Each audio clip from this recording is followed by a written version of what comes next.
Et bah donc, bonjour à tout le monde. Merci de venir pour ce séminaire de haute résolution angulaire pour l'astronomie, donc le pôle du LESIA. Et aujourd'hui, donc, nous recevons Paul Nicaise, qui est doctorant actuellement en troisième année, si je ne me trompe pas, au GEPI, donc un autre laboratoire de l'Observatoire de Paris, sous la direction de Fouazi Boussa et Pierre Carlo Bonifacio. Et donc pour nous parler des caméras Kids, qui sont des détecteurs de toute nouvelle génération, mais dont on commence à parler beaucoup, en particulier en astronomie, en particulier en optique adaptative aussi. Moi, j'en entends beaucoup parler, même si c'est pas trop mon domaine. Voilà. Et ben, je te laisse la parole, Paul, pour ce séminaire. Merci encore d'être venu. Merci beaucoup, Johan. Merci beaucoup à tous d'être venus pour ce séminaire. Donc, bon, c'est mon premier séminaire, donc j'espère que ça va bien se passer. Donc, l'introduction a été faite. Je vais donc vous présenter les kinétiques inductance détecteurs, donc les détecteurs inductance cinétique, qui sont des détecteurs supraconducteurs et qui sont reconnus pour être très utiles pour des applications en astronomie. Donc, fais ma thèse, donc je suis en deuxième année de thèse, pas troisième, et sous la direction de Fawzi Boussa et Pierre-Carlo Bonifacio. Et grâce à toutes les personnes que vous voyez ici sur les logos, bah, je peux faire ma thèse et présenter aujourd'hui mon travail. Voilà. Donc, je commencerai déjà par faire une introduction sur comment fonctionnent les KIDS et quels sont leurs avantages par rapport au CCD et CMOS pour l'astronomie. Puis, je vous parlerai de la conception, fabrication et caractérisation. Et ensuite, vu que je sais que c'est un peu le domaine pour vous, c'est l'imagerie directe d'exoplanètes avec les kits. C'est quelque chose qui est vraiment à la mode en ce moment. Donc voilà, je vais vous présenter ça. Et enfin, le projet SPIAKID, qui est le projet du GEPI dont je vous parlerai plus en détail, qui utilisera des caméras M-Kit aussi. Donc, très brièvement, pour commencer, avant même de commencer sur les M-Kids, je vais déjà vous réexpliquer comment fonctionnent les CCD et CMOS. Donc, les deux sont un peu différents au niveau architecture, mais au final, le principe reste le même. C'est-à-dire que on a des pixels, une matrice de pixels, et lorsque un photon arrive sur un pixel, le photon est converti en électricité, en charge électrique. Et ensuite, cette charge électrique est soit lue pour les CCD par ligne, soit pour les CMOS par pixel.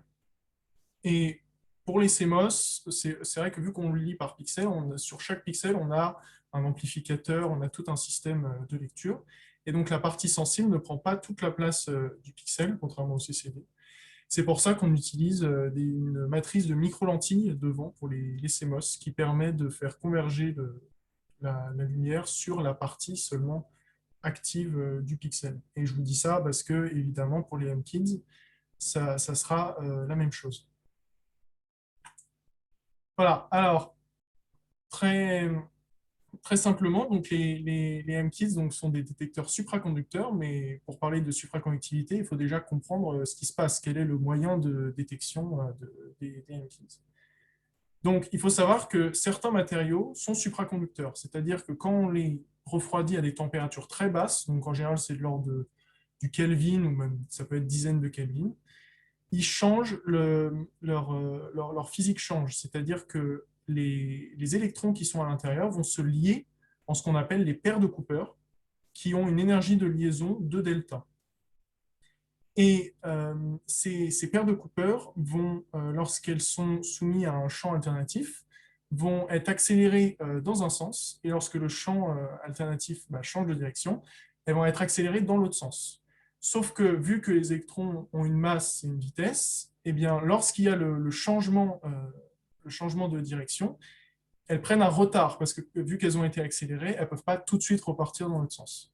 Et ce retard-là, c'est ce qu'on appelle l'inductance cinétique. Et c'est tout le principe même de la détection des M-Kits. Donc, pour pouvoir utiliser cette détection, on va fabriquer des pixels, et chaque pixel, alors je ne sais pas si vous vous rappelez de vos codes électroniques, mais donc chaque pixel est fait d'une inductance et d'une capacité. Et les deux ensemble, ça crée une fréquence de résonance, comme on peut voir sur la droite. Et on voit aussi la phase de cette fréquence de résonance. Donc, lorsque le pixel ne voit pas de photon, il a une propre fréquence de résonance. Mais lorsqu'un photon arrive avec une énergie supérieure à 2 delta, donc l'énergie de liaison des paires de Cooper, et ben ce photon va briser plus ou moins de paires de Cooper. Plus il est énergétique, plus il en brise. Et en brisant les paires de Cooper, ça va changer l'inductance cinétique. Et puisque la fréquence de résonance, comme on peut voir en bas, dépend de l'inductance cinétique et de la capacité, si on change un des deux paramètres, alors on va changer la fréquence de résonance. Et donc, comme on peut voir ici, ça résulte avec une fréquence de résonance qui est shiftée vers les basses fréquences et qui diminue en amplitude. Et ce paramètre est très important puisque selon le shift, on peut faire de la spectroscopie, en tout cas en optique, puisqu'on on peut savoir selon le shift quelle est l'énergie du photon. On voit aussi qu'on a un domaine spectral, mais on a aussi un domaine temporel. C'est-à-dire que là, ici, ce que j'ai mis en haut, c'est lorsque le photon a cassé les paires de Cooper vont au bout d'un moment se recombiner. Et le temps de recombinaison avant qu'elles se recombinent, on peut le voir ici. Donc là, c'est temporel. On voit que c'est plus dans la dizaine de microsecondes. Et c'est très intéressant pour l'imagerie directe, entre autres, puisqu'on va voir qu'on on essaye de battre les speckles atmosphériques. Voilà. Donc, voilà pour la théorie. Donc maintenant, on peut voir donc, une matrice de MKIDS ici que j'ai fabriquée dans sa boîte. On voit la matrice et on voit que chaque carré ici, c'est un pixel. Donc si on zoome là-dessus, on voit là, on a zoomé sur 4 pixels. Et on voit aussi là, ce trait-là, c'est la ligne de lecture qui vient parcourir tous les pixels pour pouvoir les lire. Si on zoome encore sur un pixel, on voit que le pixel est en deux parties que je vais montrer. Donc on a la partie de la capacité. Donc là, on voit la capacité est très grande. Elle prend quasiment toute la place du pixel. Et cette partie-là, qui est la partie inductive, qui est l'absorbeur. C'est lui qui va détecter les photons. Donc, comme je vous l'avais dit tout à l'heure pour les CMOS, ça va être important de focaliser la lumière sur la partie qui absorbe les photons. Le reste, la capacité interdigitée, permet de nous amener à une fréquence de résonance qui est lisible par l'électronique, sachant qu'en général, on essaye de ne pas dépasser 8-9 GHz pour l'électronique, parce que sinon, on ne pourrait plus lire nos détecteurs. Et cette capacité interdigitée, on voit aussi que selon les pixels, elle est différente. Parce que ce qui est très intéressant aussi avec les détecteurs inductance cinétique, c'est qu'on peut très facilement les multiplexer. Et comme on peut voir là en bas à gauche, sur une ligne de transmission où il y a chaque trait est un pixel avec sa propre fréquence de résonance. Et donc, par exemple, si on regarde ici, on voit que pour C1, on a donc une capacité on a enlevé quelques bouts, donc une grande capacité, alors que pour C2, on a enlevé plus de bouts. Donc, si C1 est plus grand que C2, alors par la formule que je vous ai mise tout à l'heure, F1 va être plus petit que F2. Donc là, ce pixel-là, par exemple, il va se retrouver plutôt ici dans tous les pixels qu'on aura mesurés, et l'autre sera plus dans les hautes fréquences. Voilà. Donc, pour pouvoir faire une sorte d'ensemble des avantages et des inconvénients des MKIDS par rapport aux CCD-CMOS, donc déjà, ce qui est important, c'est que leur énergie de liaison, le band gap de certains matériaux, donc nous on utilise le TIN, c'est du nitrure de titane, il est 1000 fois plus petit que celui du silicium qui est en général utilisé pour les CCD-CMOS. Donc ça veut dire deux choses. Ça veut dire déjà que les MKIDS peuvent être utilisés des UV jusqu'au millimètre, donc ce qui est une plus grande gamme que les CCD-CMOS qui, eux, s'arrêtent à l'infrarouge proche. Et également, puisque le band gap est si petit, lorsqu'on arrive aux photons optiques et infrarouge proche, eh bien, dès qu'il y a un photon qui arrive, il va venir briser énormément de paires de Cooper, et donc la détection sera encore plus facile. Alors, un des grands problèmes des M-Kids pour l'instant, c'est leur efficacité quantique, qui, là, je vous ai mis à peu près à 40% dans l'optique. Donc, ça veut dire quoi? Ça veut dire que sur 100 photons qui arrivent sur les M-Kids, il n'y en aura que 40 qui seront détectés. Bon, les CCD, CMOS, évidemment, sont largement gagnants ici, puisqu'eux, ils ont 90%. Mais justement, c'est un des objets sur lesquels moi, je travaille pendant ma thèse. Et je vous parlerai de ça plus tard. Ensuite, leur résolution. Alors, il faut savoir que les CCD-CMOS ont seulement une résolution spatiale, c'est-à-dire que selon l'endroit où le photon arrive sur le capteur, eh ben, on peut le détecter, on peut savoir où il arrive. Alors que pour les M-Kids, il y a la résolution spatiale, temporelle et spectrale. Et temporelle, comme je l'ai dit tout à l'heure, elle dépend de la recombinaison des paires de Cooper, qui est à peu près de l'ordre de la dizaine de microsecondes, ce qui est ce qu'on appelle le temps mort du pixel, pendant lequel il ne peut pas détecter de photons. Et on a une résolution spectrale qui est à peu près de 10, donc qui est une très bonne résolution spectrale.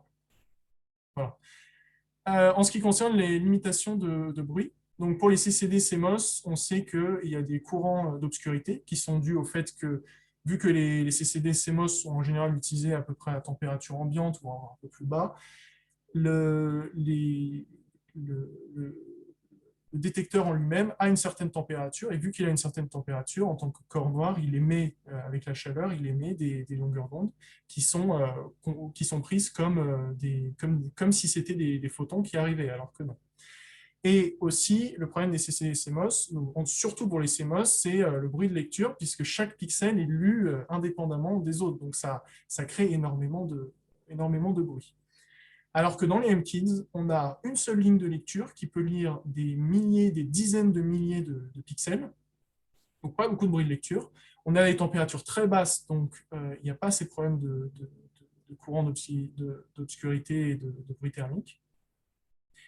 Et les kids peuvent détecter le bruit du photon, c'est-à-dire que leur limitation n'est pas interne, ne vient pas du détecteur, mais vient de la physique des photons, de la probabilité des photons de venir. Donc c'est encore une fois, c'est super important pour l'astronomie où chaque photon compte. Voilà. Pour ce qui est du nombre de pixels, donc évidemment, les CCD-CMOS sont toujours les grands gagnants puisqu'on peut faire des millions de pixels dans un capteur.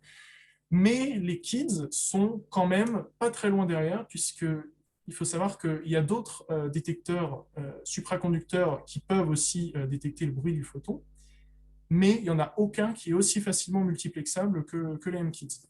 Et jusqu'à aujourd'hui, les instruments M-Kids ont réussi à faire des matrices de 10 000, 20 000 pixels. Et Spiaki, dont je vous en parlerai plus tard, le projet du GEPI, va essayer de faire une mosaïque de 4 fois 20 000 pixels, donc 80 000 pixels, ce qui est énorme. Voilà. Et pour ce qui est de leur température de fonctionnement, donc, comme j'ai dit, CCD CMOS en général fonctionnent à des hautes températures, donc il y a beaucoup de bruit thermique. Et les kids fonctionnent à des basses températures, mais c'est un peu embêtant parce qu'il faut un gros cryostat, il faut énormément de choses pour refroidir, pour pouvoir les lire, et donc ça prend de la place, et c'est un peu compliqué à, par exemple, envoyer dans l'espace. Mais je vais vous montrer aussi, c'est peut-être possible, on commence peut-être à prouver qu'on peut envoyer les kids dans dans l'espace ou dans les ballons. Voilà, alors pour ce qui est de l'histoire des kits, donc, ça fait 20 ans qu'ils existent. Et la première grande publication qui a été faite dans le journal Nature parlait d'un superconducteur justement qui était bien pour des grandes matrices. L'année d'après, Ben Mazin, donc, qui fait partie du groupe avec Peter Day qui est juste avant, donc c'est un groupe de Santa Barbara en Californie, fait sa thèse et il nous donne toute la théorie sur les kids. C'est un peu la Bible des kids, puisque c'est là où tout est parti, où tout a été détaillé voilà, par Ben Mazin, qui travaille encore aujourd'hui activement sur les kids. En 2008, il y a Simon Doll qui propose les Lunt Element Kids. Alors, il faut savoir qu'avant 2008, les kids étaient seulement des résonateurs quart d'onde ou demi-onde, ce qui est en général bien pour le millimètre, mais ce qui est quasiment impossible à mettre en place, et c'est impossible à mettre en place pour l'optique à cause des tailles qu'il faudrait fabriquer. Et également, les cardons et demi-ondes ont des problèmes de densité de courant qui ne sont pas homogènes tout le long du pixel. Donc, vu que nous, on veut faire la spectroscopie avec les MKIDS, bah, ça pose un problème si, selon l'endroit où ça tape sur le pixel, on n'aura pas le même décalage en fréquence. En 2009, il y a le premier prototype qui utilise une caméra KIDS pour faire des observations dans le millimétrique et qui, d'ailleurs, c'est le NEL à Grenoble et l'IRAM qui se trouve en Espagne. En 2012, Arcons donc, qui est pareil, premier instrument optique cette fois-ci, qui avait 2000 pixels en 2012. En 2018, donc là c'est pour vous, on a à nouveau un instrument optique, cette fois-ci de 10 000 pixels, mais qui est donc caméra KIDS et qui est mis avec de l'optique adaptative pour faire de l'imagerie directe d'exoplanètes, dont je vous parlerai un peu plus tard. Et aujourd'hui, on compte plus d'une douzaine d'instruments scientifiques qui utilisent les KIDS, que ce soit pour aller de UV au micro-ondes. Et les quiz ne servent pas que à ça, ils servent aussi à la physique des neutrinos et des expériences sur la matière noire, que je ne savais pas. Je trouve ça très intéressant que les quiz puissent avoir d'autres applications. Voilà, alors j'en viens donc un peu à ce que je fais dans ma thèse. Donc, comme je vous ai dit,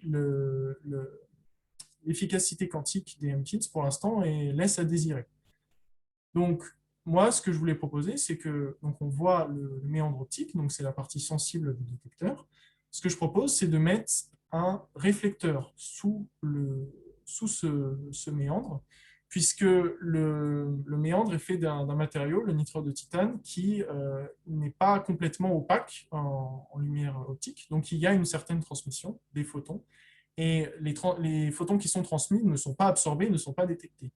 Donc, ce que je voudrais faire, c'est les récupérer avec un réflecteur soit en aluminium, soit en or, et les ramener à leur énergie maximale sur le méandre. Et tout ça en étant séparé d'un diélectrique, déjà pour éviter court-circuit entre le méandre et le réflecteur, mais aussi pour pouvoir définir cette longueur d'onde, quart d'onde, cette distance de quart d'onde pour avoir l'énergie maximale. Donc, on peut voir que là, ici, ce qu'on fait en général avec les MKIT, c'est qu'on les simule sur Sonnet, qui est un simulateur d'électromagnétisme.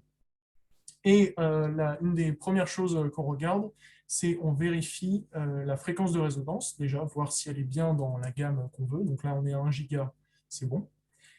Et on regarde aussi donc, la profondeur pour voir si on a une bonne profondeur, parce que si la profondeur n'est pas bonne, elle risque d'être perdue dans le système de lecture, on risque de ne pas l'avoir. Donc là, c'est une très bonne profondeur. Et on vérifie aussi la largeur à la base. On voit que la largeur ici est quand même assez grande. Et si on veut multiplexer plein de pixels à la suite, si leur largeur est trop grande à la base, et ben, on risque d'avoir des collisions entre deux fréquences de résonance qui seraient proches. Donc il faut éviter qu'elle soit trop large, il faut essayer de la resserrer. Voilà. Donc là, ce que je vous ai parlé, c'était donc pour l'efficacité quantique. Là, je vais aussi vous parler d'autre chose sur lequel je travaille, c'est la résolution spatiale. Donc vous l'avez vu, la capacité interdigitée est gigantesque par rapport à la partie qui est sensible. Et en 2018, Samir Beldi, un ancien doctorant du GEPI, a travaillé sur une autre sorte de capacité qui s'appelle la plaque parallèle, donc qui est en 3 dimensions, et qui permet de largement réduire la taille, comme vous voyez. Il a démontré que c'était faisable et qu'on avait des bonnes résonances. Et ben, je voulais revenir sur ce qu'il avait fait pour essayer de encore diminuer la taille du pixel, augmenter le ratio de la capacité par rapport à l'inductance pour être sûr de pouvoir faire un multiplexage plus grand, pour pouvoir mettre plus de pixels. Et aussi, je propose de changer l'inductance, puisque jusqu'à maintenant, on avait des méandres qui étaient en général polarisés dans un sens. Et moi, je voulais étudier la polarisation dans les deux sens, voir ce qui se passe si on fait un méandre qui a autant de vertical que d'horizontal. Voilà. Alors, donc, une fois qu'on a pu simuler nos MKids, on va les fabriquer. Donc, on a de la chance puisque au GEPI, on a une salle blanche qui est dédiée à la fabrication de détecteurs supraconducteurs. Donc, on fait aussi des jonctions SIS. Et c'est important d'utiliser une salle blanche puisqu'il faut savoir que lorsque vous êtes dehors, en ville, il y a à peu près, comme on peut voir ici, 35 millions de particules par mètre cube qui font moins de 0,5 microns, ce qui est énorme. En ISO 7, donc c'est la norme, c'est les normes qui décrivent les salles blanches, et c'est notre salle blanche ISO 7. On n'a plus que 350 000 particules par mètre cube qui font moins de 0,5 microns. En ISO 3, plus on descend, hein, en ISO 3, là, on a plus de 35 particules, et en ISO 1, on n'a même plus de particules de 0,5 microns. Mais il y a d'autres sortes de particules aussi qui peuvent être là. Donc, il faut savoir aussi que lorsque nous, on entre en salle blanche, on émet, puisque l'épiderme se renouvelle, entre autres, on émet énormément de particules. Et on émet à peu près 10 particules par centimètre carré de notre peau par seconde, et qui font entre 5 et 50 microns. Et lorsqu'on voit à droite, en bas à droite, on voit que là, ici, c'est une photo au microscope électronique. On voit donc là, c'est un pixel avec la partie, l'inductance, qui est la partie qui absorbe, qui détecte. Et on voit ici, je me suis amusé à mettre un de mes cheveux. Donc on voit l'épaisseur d'un cheveu, c'est 70 microns. Et moi, mon inductance, elle fait 40 microns. Et on voit que le cheveu l'éclipse complètement, quoi. Donc c'est pour ça que c'est très important d'être dans un environnement le plus propre possible, pour éviter toute la contamination, puisque on travaille avec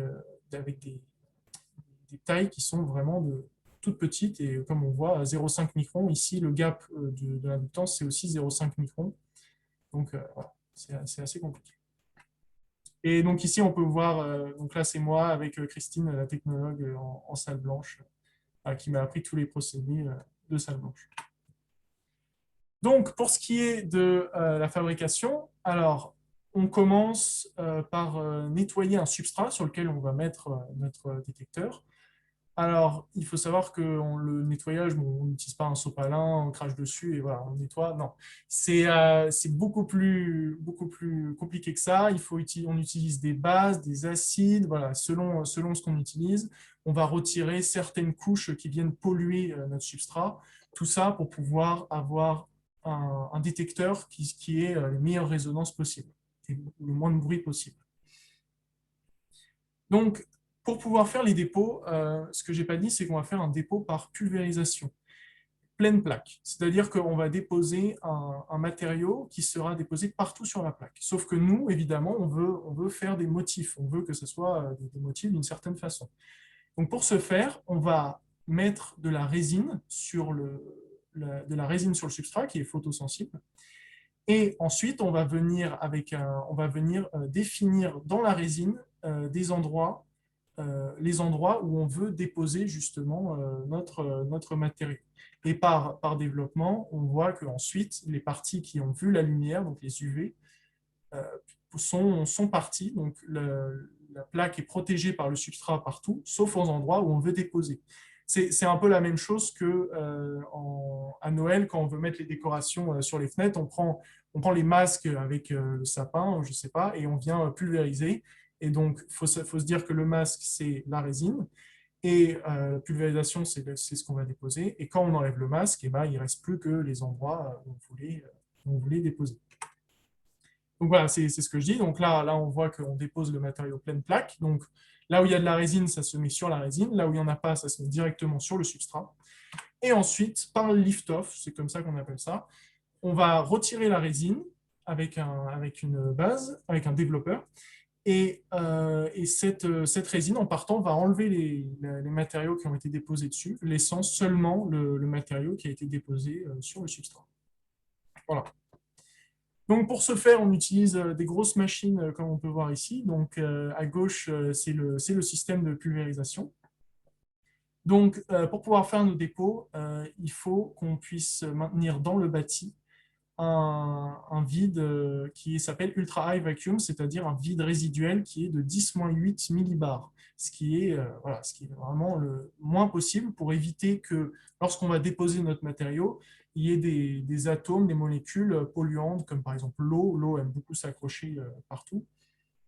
Et on évite de déposer ça en même temps parce qu'on veut déposer un matériau, une couche la plus pure possible. Voilà. Donc à droite, je vous ai mis un petit schéma de comment fonctionne la pulvérisation cathodique.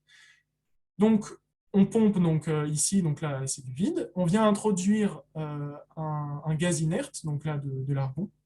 Ensuite, avec un plasma, on va ioniser l'argon. Et l'argon va venir se précipiter contre une cible du matériau qu'on veut déposer. Donc là, c'est de l'aluminium.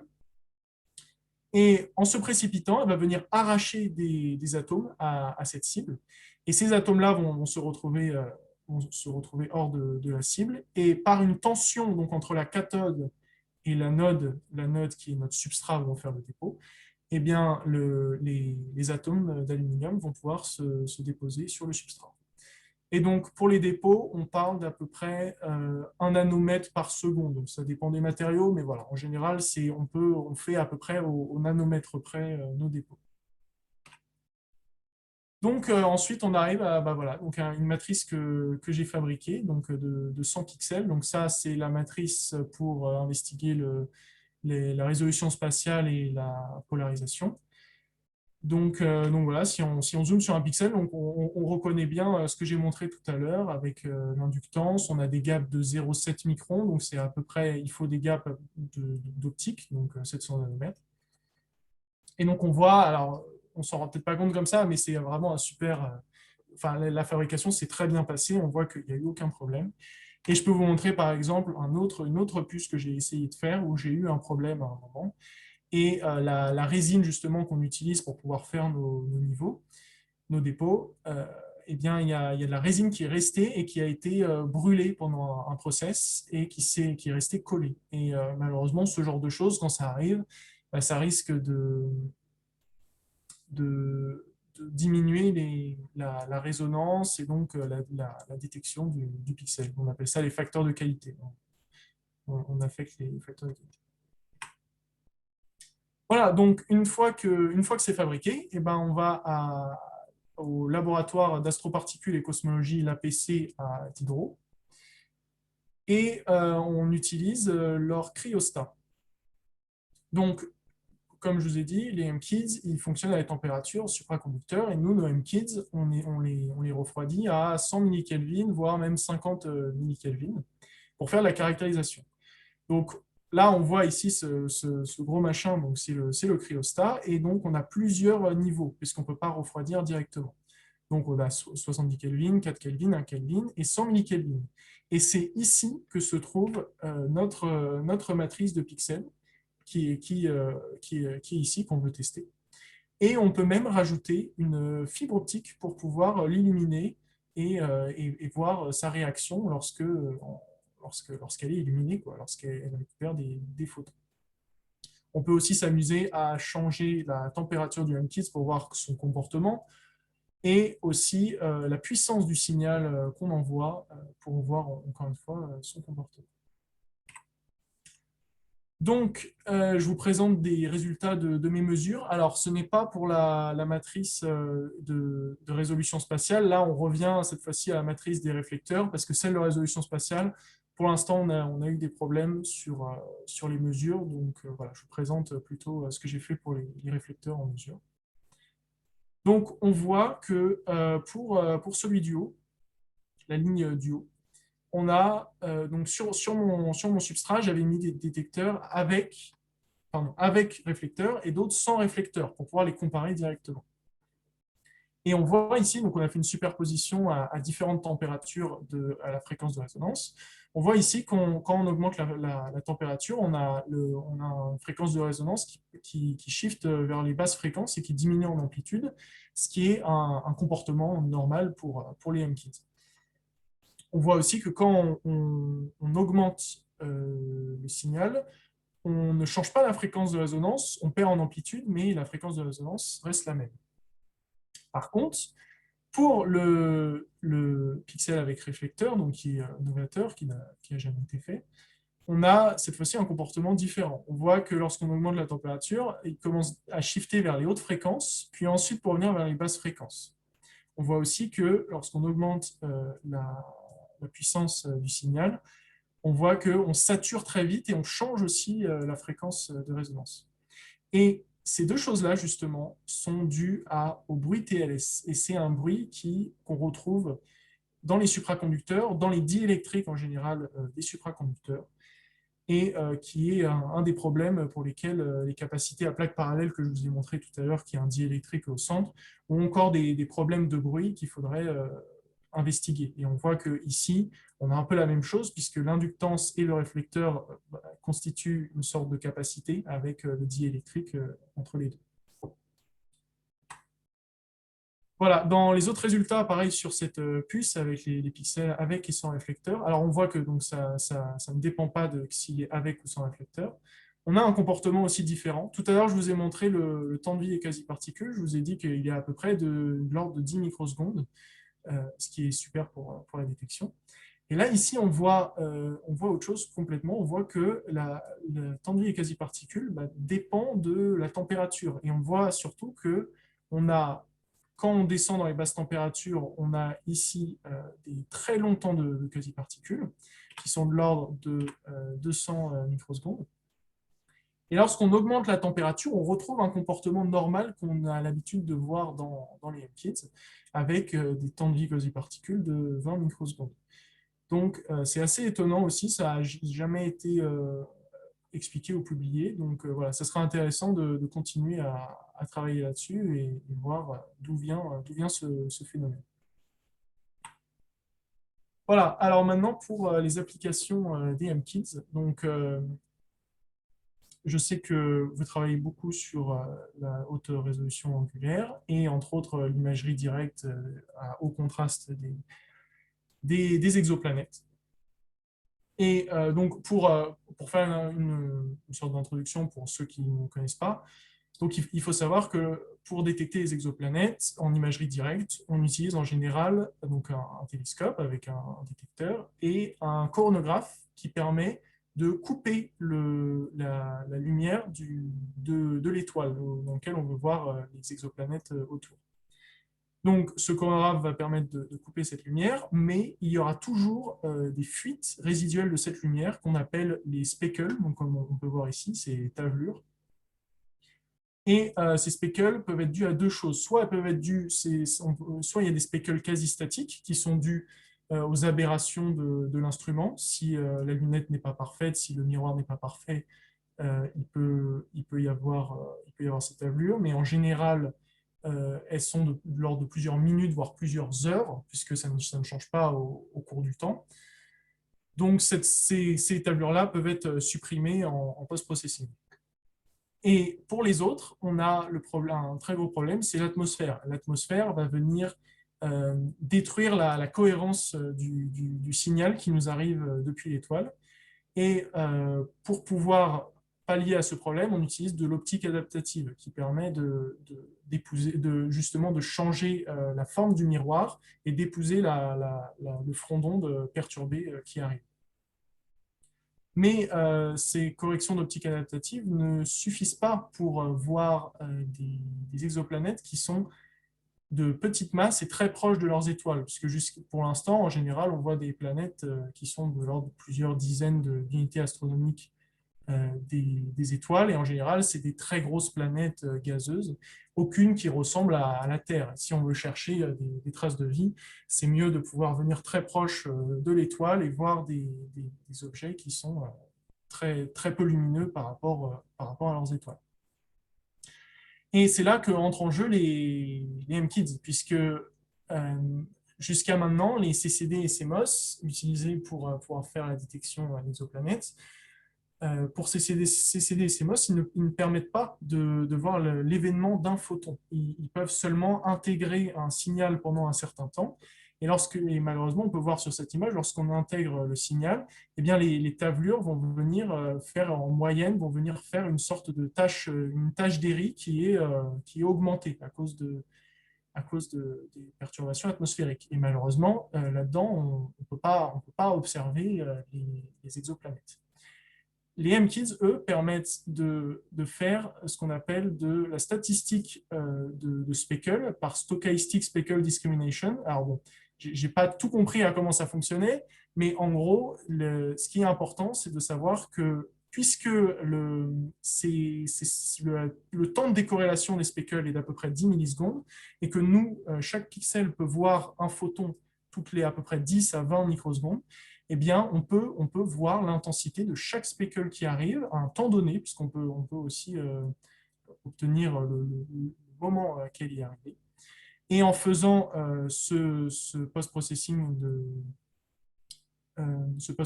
de SSD, eh bien, on peut retirer la plupart des speckles et voir les exoplanètes qui se cachent derrière les speckles. Et donc déjà aujourd'hui, j'en reparlerai un peu après, il y a certains instruments kits qui permettent de faire des contrastes de 10 puissance moins 6 à sous l'arc seconde, comparé aux CCD qui font 10 moins 4. Et on parle même pour les MKIs de 10 moins 7 peut-être bientôt. Donc là, c'était le domaine temporel pour pouvoir enlever les speckles.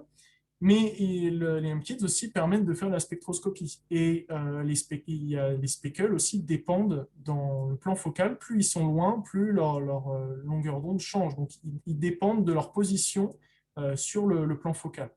Et donc, avec les MKIDs, ça nous permet aussi d'obtenir l'énergie de chaque speckle. Donc, on voit à droite, par exemple, comment réagirait le MKIDs. Donc, s'il n'y a pas de photon, il a sa fréquence de résonance normale. S'il y a un photon de basse énergie qui arrive, ça va venir shifter un peu la fréquence et diminuer un peu l'amplitude. Et si le photon a plus d'énergie, ça va venir encore plus shifter et encore plus diminuer l'amplitude. Donc on peut vraiment cartographier les speckles selon leur, longueur d'onde. Et en faisant ça, par soustraction, on peut voir ici, en bas à gauche, on peut améliorer le contraste sur les exoplanètes. Donc voilà, il faut savoir qu'aujourd'hui, il y a 3 instruments donc, faits par les Américains pour la détection d'imagerie directe avec des MKIDs. Le premier s'appelle Darkness, donc je l'ai écrit tout à l'heure, il date de 2018, donc c'est très récent. Et il utilise de l'Extreme Adaptive Optics sur le télescope de Hall de 5 mètres en Californie. Il a 10 000 pixels, il voit dans les infrarouges proches et une résolution entre 5 et 7.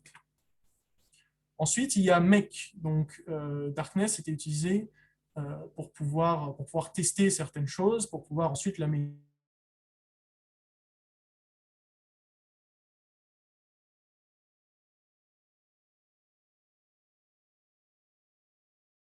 On t'entend plus.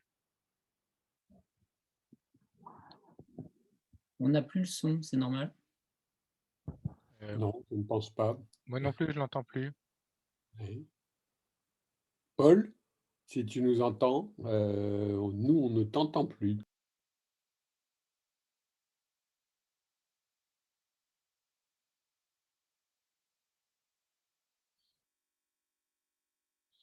C'est parce que c'est secret, c'est pour ça.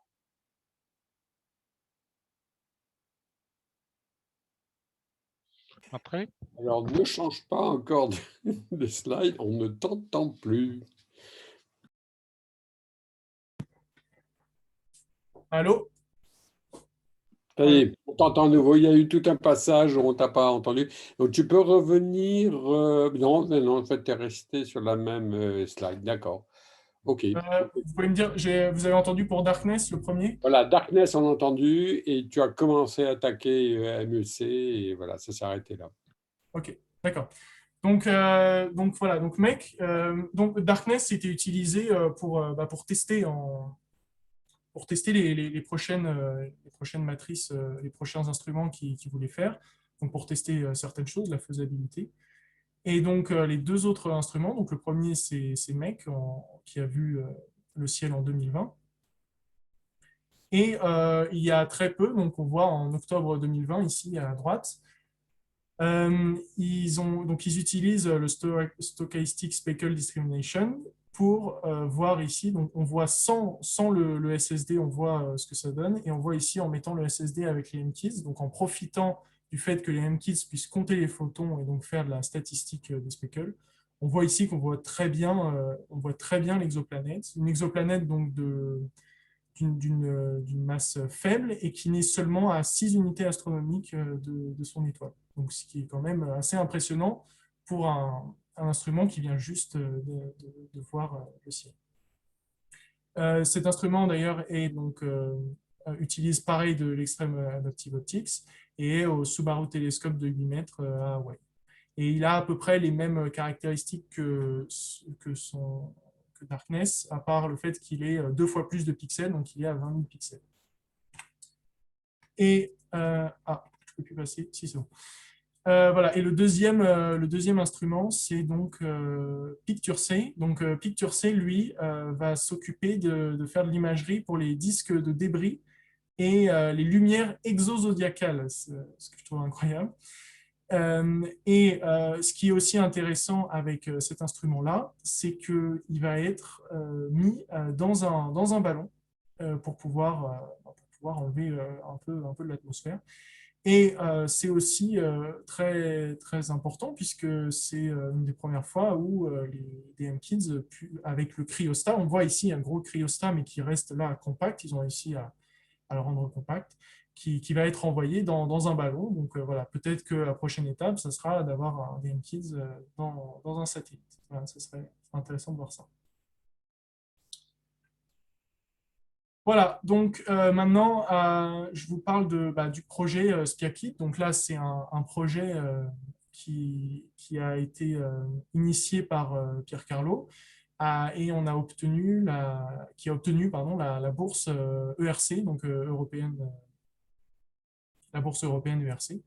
Et entre 2020, donc on a commencé l'année dernière, jusqu'à 2025, on va essayer de fabriquer un instrument donc, qui sera à base de MKIDs pour le mettre sur le NTT, le New Technology Telescope au Chili, avec un miroir primaire de 3,6 mètres et un ratio focal de 15, avec une monture alt azimutale, donc il nous faudra un dérotateur, et de l'optique active. Donc, ce n'est pas de l'optique adaptative, c'est de l'optique active, c'est simplement pour corriger les déformations du miroir sous son propre poids selon son inclinaison.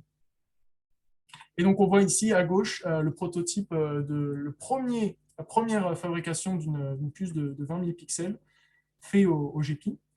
Et c'est quand même impressionnant, puisque il faut savoir que, je ne vous l'ai pas dit, mais donc, quand on fabrique les puces, il suffit qu'il y ait une pustule à un moment qui se mette sur la ligne de lecture. Donc, on voit la ligne de lecture qui passe par tous les pixels. Hein. Donc là, ici, il y a 20 000 pixels. Alors, il y a 10 lignes de lecture. Donc, il y a une ligne de lecture par 2000 pixels. Et bien, s'il y a une pustule qui vient se mettre sur la ligne de lecture, on perd les 2000 pixels. Aussi simple que ça, par court-circuit, on ne peut plus lire les pixels. Donc, c'est impressionnant de faire ça, et ça serait encore plus impressionnant de pouvoir faire une mosaïque de 4 fois 20 000 pixels qui nous permettrait d'avoir, comme ici on peut voir, c'était, je l'ai écrit où, je ne sais plus. Oui, c'est ça, voilà.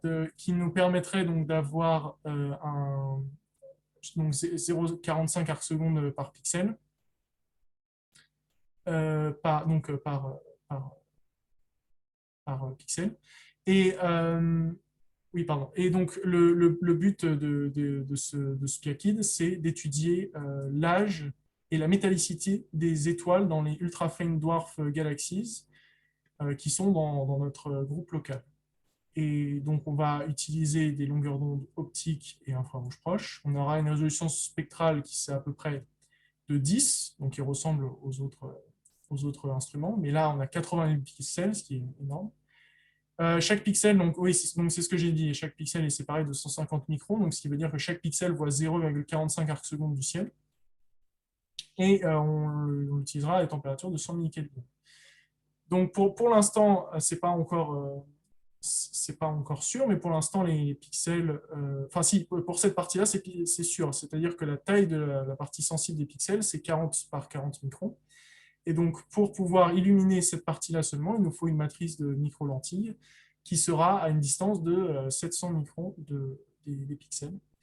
Et on n'utilisera pas le rapport focal natif de NTT, mais on le réduira à 19, justement, pour pouvoir obtenir cette taille. On est contraint à cause des pixels. Et la lumière qui sera mise sera sur 54 mm. Voilà, juste pour finir, pour vous montrer aussi ce qu'on peut faire d'autre dans la salle blanche du GEPI. Donc, pareil sur les MKids. Comme je vous ai dit, le problème pour l'instant des MKids où on réduit la taille, c'est que la capacité à plaque parallèle a un diélectrique, évidemment, et ce diélectrique-là crée du bruit. Et donc, en 2019, on voit qu'on a réussi, nous, à fabriquer une capacité à plaque parallèle avec l'électrode supérieure qui est suspendue au-dessus du vide. Comme ça, on voit ici, on a à peu près 100 nanomètres. Comme ça, le diélectrique est le vide. Et il n'y a pas meilleur diélectrique que le vide. Donc, on voit pour l'instant que ça a été fait que pour les MKids millimétriques. Et on espère pouvoir les faire pour les MKids optiques bientôt. Voilà, donc en conclusion, je vais dire que donc, les MKids ont été impressionnants, puisqu'en seulement 20 ans, ils se sont imposés dans l'instrumentation pour l'astronomie. Ils sont aussi très puissants pour l'imagerie directe d'exoplanètes. Et alors, il reste certaines choses qu'il faudra optimiser, et donc justement, c'est aussi mon travail de thèse, donc pour la résolution spatiale et l'efficacité quantique. Et voilà, et donc on essaye à 2025 de fabriquer, avec le projet SPIAKID, on essaie de fabriquer une puce de 80 000 pixels qui, espérons, puisse nous donner plus d'informations sur les galaxies UFD. Voilà, merci beaucoup de m'avoir écouté, et puis si vous avez des questions, n'hésitez pas. Merci beaucoup, Paul. C'était vraiment très, très intéressant et c'est très prometteur. Écoutez, tiens, je vais commencer moi-même par les questions, j'en ai plein. Alors, moi, une question, c'est sur donc, le rapport effectivement entre l'inductance et puis la capacité en surface. Mais on a envie de se dire, bon, bien sûr, la question elle a été posée, mais tant pis, je la repose, naïvement, je la repose. Le L ou le C sont tous les deux proportionnels à leur surface. Donc, est-ce qu'on ne peut pas, pour garder le produit LC constant, simplement augmenter la surface de l'inductance et diminuer celle de la capacité? Ça me paraît très logique, mais c'est forcément faux. Oui, bien sûr, non, mais c'est vrai, c'est une bonne idée, vu que c'est un rapport entre L et C. Le problème, c'est que si on augmente l'inductance cinétique, donc on peut l'augmenter soit par son inductance cinétique, soit par son inductance géométrique, donc c'est sa taille, c'est la forme qu'elle a. Sauf que si on augmente sa taille, on n'a plus un absorbeur optique, on a un absorbeur submillimétrique ou millimétrique. Donc, c'est pas possible. Et on voit par exemple, on le voit ici pour celui avec les capacités en vacuum, on voit ici la taille de la capacité par rapport à l'inductance. On voit que l'inductance est gigantesque, c'est l'inverse.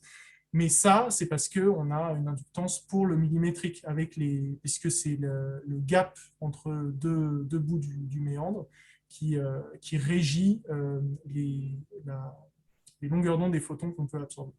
D'accord, ok, ça j'avais effectivement un peu raté ça. Ok, d'accord.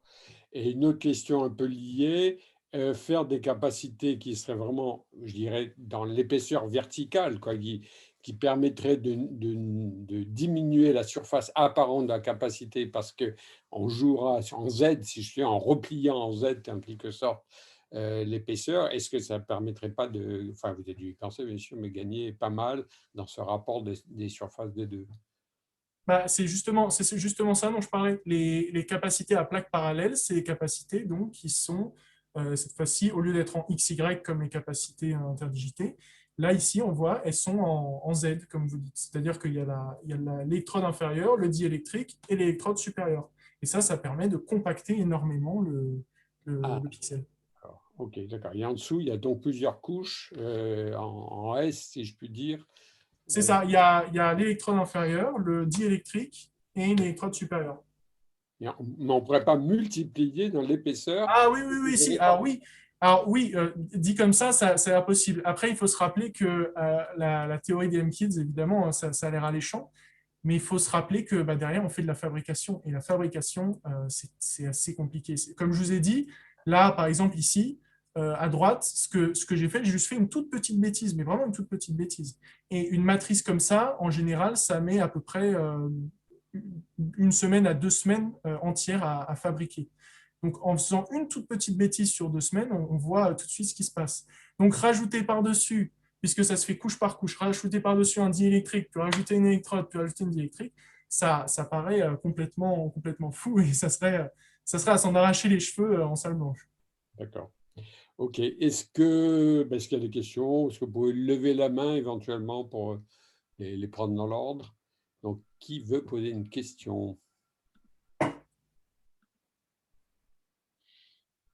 Moi, je veux bien. Comment est-ce qu'on fait pour lever la main? Voilà, Par c'est en ça. bas, t'as un petit, dans réaction, tu as levé la main si tu as une version un peu récente. Ah. Et je crois que alors, qui s'est manifesté là? Qui a proposé de poser une question?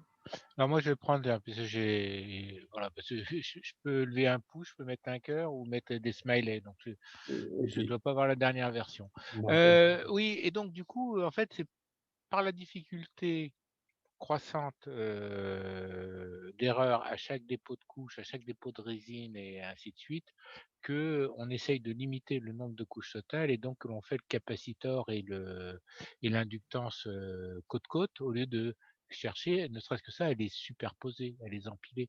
Parce qu'on pourrait imaginer avoir l'inductance, enfin l'élément sensible posé physiquement sur l'élément pas sensible.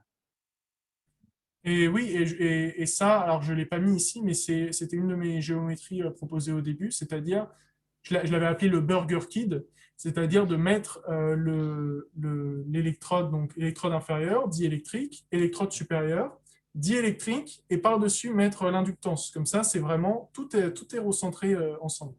Mais déjà, il y a un problème de fabrication, c'est quand même très compliqué. Déjà, à faire ça, c'est compliqué, donc rajouter par-dessus, c'est encore plus périlleux. Et en plus de ça, si on dépose l'inductance sur un diélectrique qu'on a déposé comme ça, et pas sur le substrat même, on risque d'augmenter énormément le bruit aussi de détection. Donc on risque de perdre énormément pour la détection. Sans compter la couche de miroir qu'on veut mettre pour augmenter la Et sensibilité. oui, c'est ça que je veux dire. Justement, pour pouvoir faire le réflecteur, donc combiner mes deux géométries, ça aurait été de faire l'électrode supérieure avec un matériau réflecteur. Et comme ça aurait permis de faire une capacité qui est plus resserrée. Et en plus de ça, faire un réflecteur pour augmenter l'efficacité quantique pour l'inductance. Et l'aspect géométrique très anguleux, très à angle droit du méandre, par rapport à une belle gravure en spirale ou des choses comme ça, c'est pas possible à cause de quoi? Non, c'est pas une question que ce soit pas possible. Là, c'était vraiment juste pour étudier la polarisation de la lumière. Donc, Oui, parce que là, le tu as but, deux états. Je veux dire, le premier, on sentait que si tu parles de polarisation, c'est que tu as un problème de polarisation que tu as détecté lié à l'aspect très linéaire dans une seule direction du méandre. Et donc, du coup, là, tu as superposé deux états, et alors qu'avec une belle gravure ronde en spirale, on devrait espérer n'avoir aucun angle. Et donc, là, je dis, tu as deux états de superposition à 90 degrés, de polarisation à 90 degrés, mais tu as toujours la polarisation. oui. Après, là, notre but, ce qu'on avait pensé, c'était de pouvoir ensuite mettre un filtre polarisant pour avoir seulement une polarité et pas l'autre. Et comme ça, voir si en mettant le filtre, est-ce qu'on perd en détection, et est-ce qu'on l'enlève, est-ce qu'on augmente. Ça voudrait dire que on a bien la polarisation dans les deux sens pour prouver qu'il y a aussi une question de polarité. Pour l'instant, c'est juste pour tester ça. C'est pas pour avoir un truc optimisé. C'est vraiment voir si la polarisation joue un rôle dans la détection. Ok, Pierre Bodoz. Oui, bonjour, merci pour cette présentation, c'était très intéressant. Ça fait un moment que je suis intéressé par les MKids et je pense qu'il y a des choses intéressantes à faire autour de ça. J'avais 2-3 questions. Alors, je vais tout de suite revenir sur la polarisation, c'était une de mes questions. Et j'ai été un peu surpris justement par cette forme en escargot, là. Est-ce que la polarisation va dépendre un petit peu de la direction des espèces de cet escargot-là? Et donc, est-ce que finalement un photon qui est polarisé, qui arrive sur la gauche ou en haut, ne va pas être détecté de la même manière? Parce que est-ce que la direction finalement des, je sais pas comment on appelle ça, là, de la vibration du vibrateur, là, de l'inducteur, a un rapport avec la polarisation en entrée. Est-ce que ça a été, c'est ce que vous voulez tester? Est-ce que vous l'avez testé ou pas? Bah oui, comme je l'ai dit, le problème sur cette matrice, c'est que ce qu'il faut savoir, hein, c'est que déjà j'ai commencé ma thèse, juste après il y a eu les premiers confinements, les premiers trucs, donc bon, pour la fabrication ça a été quand même assez compliqué. J'ai quand même réussi au bout d'un moment à pouvoir aller en salle blanche. Ensuite, on a essayé de faire les mesures, sauf que quand on faisait les mesures pour toutes mes puces, on avait beaucoup de bruit, on ne comprenait pas, bon, c'était compliqué. Et depuis que ça refonctionne, parce qu'on a découvert que c'était bien le banc de mesure qui avait un problème, eh bien, on n'a pas eu le temps de, puisque c'est un peu le rush avec toutes les puces qui doivent être mesurées, pas que pour moi, mais pour Spiakid et autre chose, on n'a pas eu le temps de remesurer celle-là, et malheureusement, celle-là, pour l'instant, j'ai gardé que le fait qu'elle est très bruitée. Mais oui, le but, c'est de pouvoir peut-être la remesurer. Et comme j'ai dit, pour l'instant, on ne sait pas du tout. Il n'y a aucune publication, rien sur la polarisation pour les MKIM. Donc, ça sera juste déjà dans un premier temps de voir la réaction. Est-ce que déjà ils détectent? Est-ce que ensuite, peut-être, si on peut rajouter des filtres polarisants, ça, je ne sais pas. Est-ce qu'on va voir si que la détection va être diminuée parce qu'on va couper certains photons? Enfin, voilà, pour l'instant, on a le champ libre et il faut qu'on crée nous-mêmes les tests qu'on voudra faire pour étudier cette polarisation. Et j'espère pouvoir le faire dans les prochaines semaines, prochains mois. D'accord, mais ce qui m'étonne un petit peu, c'est de faire cette étude avec quelque chose qui est un peu complexe, plutôt que de faire avec simplement quelque chose qui est dans une direction, donc les précédents systèmes où tous les traits sont dans la même direction, et de changer la polarisation en entrée. Par exemple, voilà, dans un cas comme celui-là, et de juste de comparer le résultat avec vis-à-vis de la polarisation d'entrée. Parce que dans l'autre cas, comment est-ce qu'on sait où arrive le photon? Oui, c'est une bonne idée. Et justement, il y a une étude comparative à faire. Mais voilà, pour l'instant, on n'a pas de quoi faire le test, mais normalement, on va commander, si possible, quelque chose qui nous permet de mettre des filtres polarisants pour voir déjà avec ça. Oui, c'est vrai, c'est une bonne idée. Déjà avec ça, on pourrait voir tout de suite si on coupe dans le même sens de l'inductance, est-ce qu'on perd en détection? Parce que si avec ça coupe, dans l'autre cas, en fait, ça voudra dire que certaines parties du pixel sont sensibles à certaines polarisations et d'autres à d'autres polarisations, en fonction de la direction. Oui, voilà. Oui. Alors ça, c'était juste une curiosité. Après, donc sur ces capacités-là, qui sont quand même assez grandes, donc ce que je comprends, c'est que vous changez la taille physique finalement de l'interdigitalité de capacity, et vous la changez pour chacun des pixels qui est sur la même ligne de lecture. Donc ça a une limite, c'est qu'à un moment donné, si on a vraiment beaucoup de pixels, est-ce qu'il y a des... vous n'allez pas pouvoir changer ça parce que la fréquence, le changement de fréquence sera plus suffisant pour que les fréquences soient suffisamment séparées. Donc, est-ce qu'il y a une étude là sur le nombre de pixels maximum qu'on peut espérer dans les prochaines années pour une seule sortie? Oui, bah voilà, donc c'est exactement ça. Hein. Pour les capacités interdigitées, on voit qu'en général, elles sont très grandes. Alors là, je les ai faites vraiment grandes, et ici, elles font 400 microns par 400 microns de côté, par rapport au méandre qui fait 40 par 40, donc il y a un facteur 10. On voit, alors je l'ai mis, je ne sais plus où je l'ai mis, voilà. On voit ici que on arrive à une certaine limite pour Spiakid, par exemple, c'est que ici, donc on a un pitch entre deux parties sensibles de chaque pixel. On a 150 microns, donc c'est quand même déjà beaucoup plus petit que moi, ce que j'ai proposé, mais moi, c'est vraiment juste pour faire une étude, c'est pas pour faire l'instrument, la caméra. Et on voit ici que la taille de la capacité, pareil, elle est petite et on peut changer. Donc en fait, on change. Donc c'est interdigité. Donc c'est-à-dire que c'est des bras en fait comme ça et le champ va se faire entre les bras. Et donc plus il y a de bras, plus le champ est grand, plus la capacité est grande. Et à chaque fois qu'on diminue un bras, et on diminue en capacité. Voilà. Et donc on augmente la fréquence. Et donc c'est ce qui nous permet de faire un multiplexage. Et justement, on voit qu'avec l'interdigité, on arrive très vite à une limite. Et c'est pour ça que c'est pour ça aussi que je fais voilà, cela. Hein. C'est pour ça qu'on fait les capacités à plaques parallèles. Parce qu'on peut, au lieu de jouer que sur X et Y, on peut jouer sur Z. Et donc, oui, par exemple, ce qui a été dit, c'est ce qu'on peut faire, c'est électrode inférieure, diélectrique, électrode supérieure. Mais on n'a pas besoin, si on veut continuer à multiplexer, pas besoin de rajouter un diélectrique et une électrode encore au-dessus. On peut juste changer l'épaisseur du diélectrique.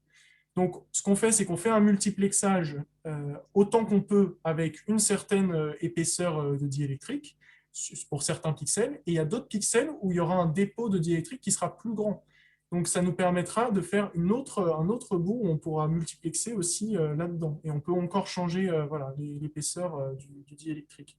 Ce qui permet de, sans rajouter de couches, sans rajouter d'étapes de fabrication, ça nous permet de pouvoir augmenter le multiplexage. Donc, c'est pour ça que là, les capacités à plaques parallèles, on aimerait beaucoup pouvoir les utiliser pour Spiakid. Mais le gros problème, c'est, comme j'ai dit, le diélectrique qui induit du bruit TLS qui empêche la détection du photon. Donc pour l'instant, c'est encore en étude et on essaie de voir si par hasard c'est faisable pour Spiakid plus tard. Ok, je crois avoir compris ta réponse. Ma question était peut-être pas très claire. Mais donc, dans la planche 13 que tu montres, le multiplexage que vous faites, là, il est simplement avec des tailles différentes de plaques. Là. Oui, alors là, on voit, donc, pour faire le multiplexage, en fait, on enlève des bouts à l'électrode supérieure.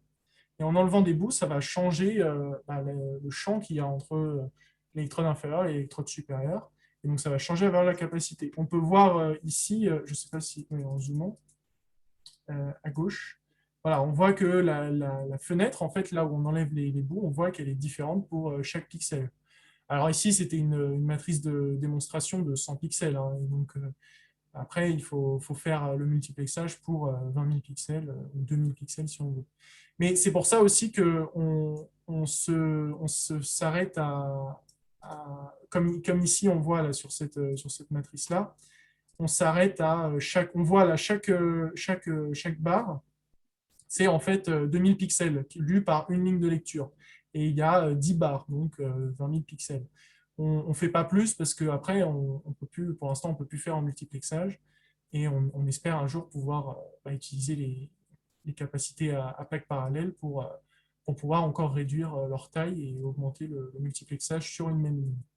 Mais il ne faut pas non plus en mettre trop sur une même ligne parce que, comme je l'ai dit, pendant la fabrication, si à un moment il y a une pustule qui vient se mettre sur la ligne de lecture, tous les pixels de la ligne de lecture sont morts.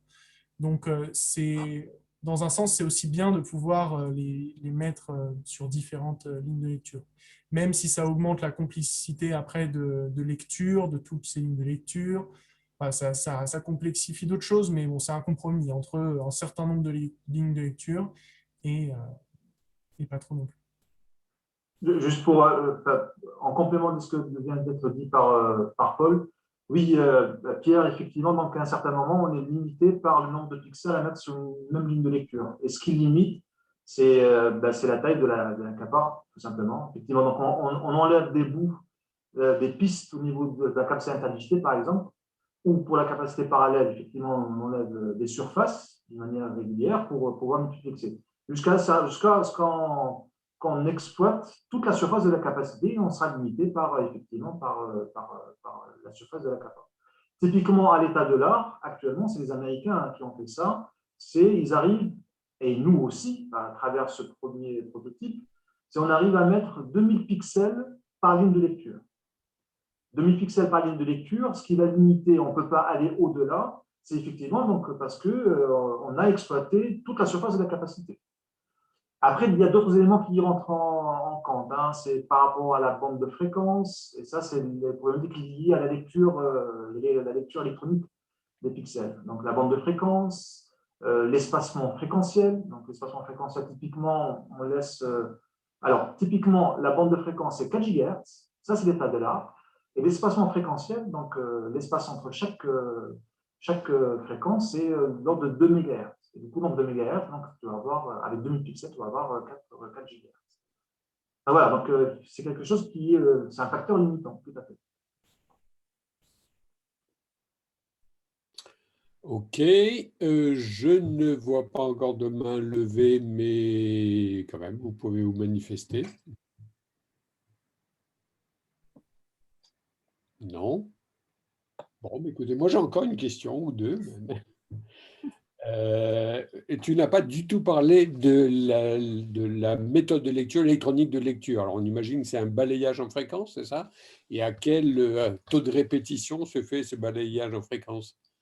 Alors oui, c'est vrai que j'avais pas beaucoup parlé parce que je suis pas un spécialiste de ça.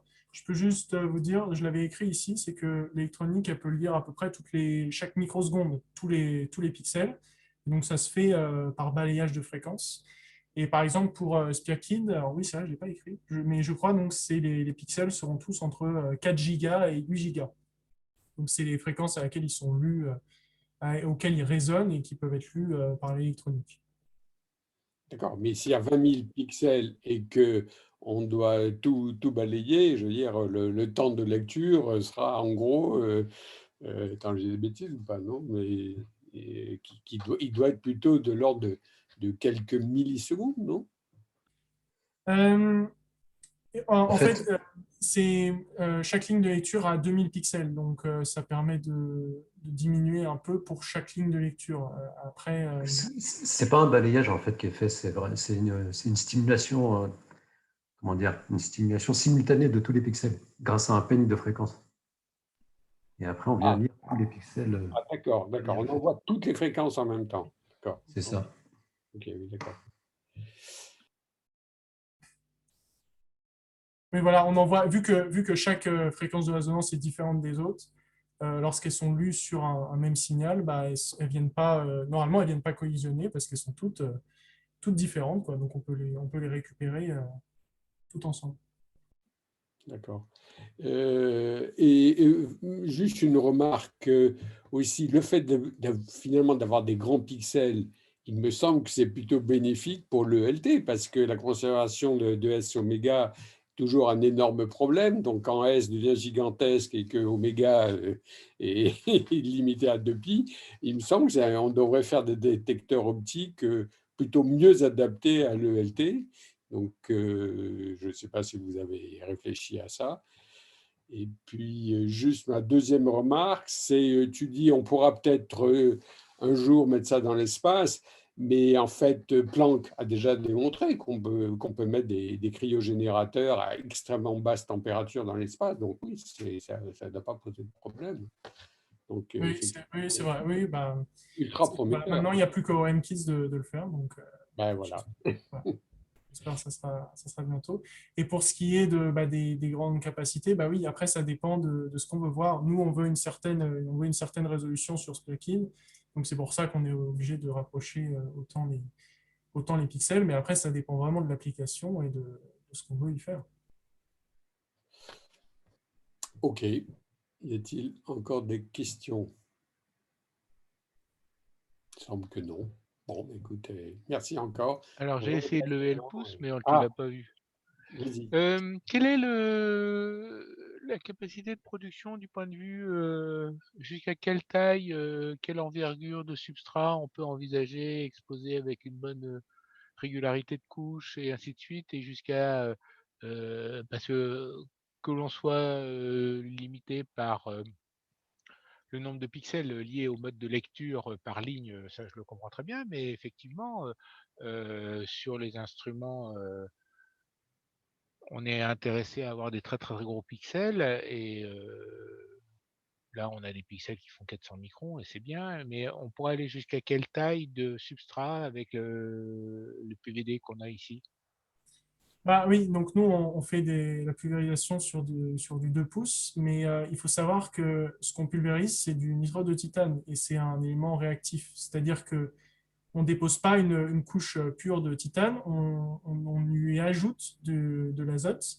Et en faisant ça, c'est très compliqué à faire des grandes plaques avec une bonne homogénéité. Et déjà, je crois que ça a été démontré enfin, dans un article, déjà sur une publication, le nitrure de titane, lorsqu'on fait ça sur 2 pouces, déjà on commence à avoir des inhomogénéités sur les bords. Donc C'est-à-dire que il faudrait changer le matériau. tu fais réagir le titane pendant sa phase vapeur avec de l'azote pour qu'il se dépose à l'état de nitrure de titane, c'est ça? Voilà, c'est C'est ça. pas une source de nitrure de titane que tu Non, fais non, parce déposer. que justement, alors ça, j'en ai pas parlé, Hmm. mais on peut changer la température à laquelle le supra devient supra, et ça dépend de l'azote, du débit d'azote qu'on met pendant qu'on dépose le titane. Donc Mais il nous, n'y a pas on fait des d'espoir. dépôts pour l'instant stoichiométriques, c'est-à-dire qu'on sature le titane avec de l'azote.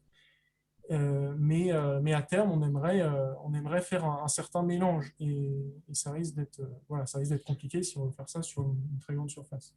Et est-ce que le système KID pourrait fonctionner avec des supraconducteurs à plus haute température, genre Ibacuo ou des choses comme ça? Alors, là, comme je l'ai mis, non, je ne sais pas si je l'ai mis. Si on augmente en fait la température critique, donc la température à laquelle le matériau devient supra, on augmente aussi le band gap en énergie. Donc c'est-à-dire que après on risque de plus voir certaines longueurs d'onde qui sont plus assez énergétiques pour briser les paires de Cooper.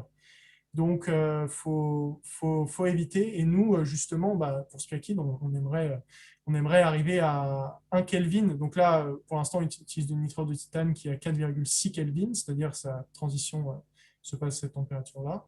Et si on diminue, si on arrive à arriver à 1 Kelvin, eh bien, on pourra avoir une meilleure sensibilité et encore une meilleure, pour la spectroscopie, on brise plus de paires de Cooper avec un seul photon. D'accord.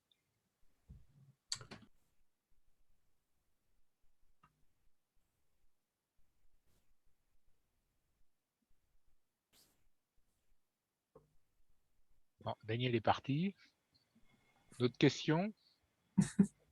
Oui, Oui, pardon, j'avais coupé mon micro. Donc, je disais superbe travail, bravo. Écoute, je ne crois pas qu'il y ait d'autres questions. Je crois que quelqu'un essaie de parler. Ah bon, bah alors allons-y. Pas sûr, mais Bonjour, c'est Gérard Baudin. Je voulais savoir, peut-être l'aluminium Supra aurait des TC autour du Kelvin ou un truc comme ça. oui, c'est vrai. Après, le problème de l'aluminium, c'est qu'il réagit. Alors, bon, je pense qu'il y a plusieurs problèmes, mais là, le premier qui me vient en tête, c'est que l'aluminium, il s'oxyde. Et il s'oxyde et il crée de l'oxyde d'aluminium. Et ça, c'est un problème parce que ça fait du bruit. Alors que le nitrure de titane, vu qu'il est saturé, le titane est saturé en azote, il ne risque pas de s'oxyder. Donc, l'aluminium, c'est un de ces problèmes. Ok. Je me permets d'intervenir pour profiter et de dire bonjour à Gérard aussi. Bonjour Gérard. Bonjour Fawzi. L'aluminium, contrairement au nitre de titane qu'on utilise pour l'optique, c'est qu'il a une inductance cinétique extrêmement faible. Ah oui. Donc, c'est pas évident de définir des pixels avec, notamment le méandre avec de l'aluminium. Ok. Ah. Et surtout, il est réfléchissant dans l'optique aussi. Donc, Oui, oui. On n'a pas essayé le nitrure d'aluminium? l'induction cinétique, elle est aussi faible.